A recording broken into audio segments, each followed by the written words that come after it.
हम स्टार्ट कर रहे हैं A to Z quant batch उन बच्चों के लिए जो बच्चे वाकई में पढ़ने योग्य हैं।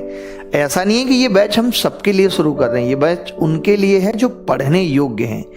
ये उस भीड़ के लिए नहीं है जो 90% है, जिसको कुछ पढ़ाई लिखाई से मतलब नहीं है, सिर्फ टाइम पास करना है। तो ये उन बच्चों के लिए बिल्कुल भी नहीं है। ये उन बच्चों के लिए जो सच में पढ़कर लिखकर सीखकर कुछ नौकरी पाना चाहते हैं और अपने जीवन को या अपने स्तर को बेहतर बनाना चाहते हैं। ये उनके लिए बैच है। मैं इस बैच में पूरी मेहनत करूंगा। किस किस तरीके के सवाल पेपर में आ रहे हैं उन सब पे बात करूंगा। कैसी कैसी चीज़ें नई नई पूछी जा रही हैं या आसान आसान पूछी जा रही हैं वो सब कुछ कवर करूंगा।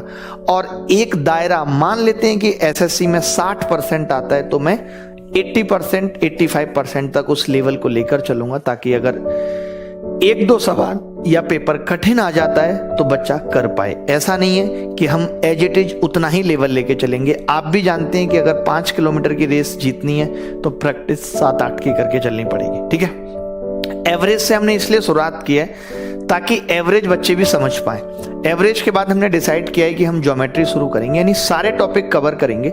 और जो टॉपिक बड़ा होगा, जैसे ज्योमेट्री बड़ा है तो 30-40 क्लासेस चलेंगी, चाहे कोई बोर हो जाए नहीं हो जाए इसे मतलब नहीं है। 1% बैच के लेवल या बैच की क्वालिटी या क्वांटिटी का इस बात से फर्क नहीं पड़ेगा कि वीडियो पे व्यूज कितने आ रहे हैं, वीडियो पे लाइक कितने आ रहे हैं या लोग सब्सक्राइब कितना कर रहे हैं, इस बात से कोई फर्क नहीं पड़ेगा।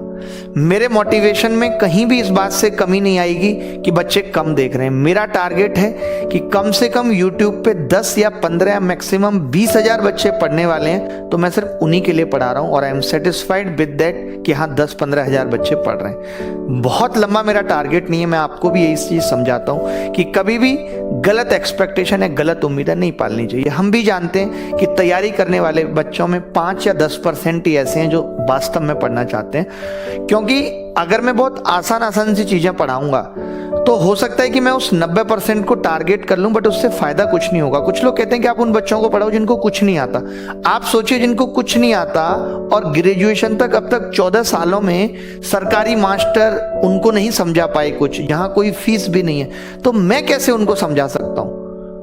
जिन बच्चों को कुछ आता है वही बच्चे सेलेक्ट होते हैं। जिन्होंने अब तक 14 साल तक पढ़ाई नहीं की उनके लिए है भी नहीं एसएससी वगैरह। उनके लिए हाँ ये जरूर है कि वो 2-4 साल अपने घर वालों से इसी बेसिस पे और पैसा ले सकते हैं और उन्हें बेवकूफ़ बना सकते हैं। हम यहाँ सिर्फ उन बच्चों के लिए जो वाकई में सीखना चाहते हैं, जो ये सोचते हैं कि हाँ मुझे सेलेक्ट होना है, हर हाल में मुझे मेहनत करनी है, तो उन मेहनती बच्चों के साथ हम हैं। ठीक है।